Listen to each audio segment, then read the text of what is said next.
molt alta, molt poderosa i cristianíssima Reina i Senyora. La resplendent llum de devoció que dins vostra altesa clareja li ha descobert que en aquest monestir seu hi havia una devota Vita Christi, escrita per la il·lustre senyora Leonor, també coneguda com Sor Isabel de Villena, reverenda abadesa i mare nostra.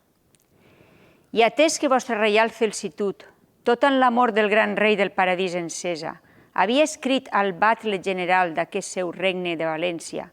perquè li'n transmetés una còpia, he pensat fer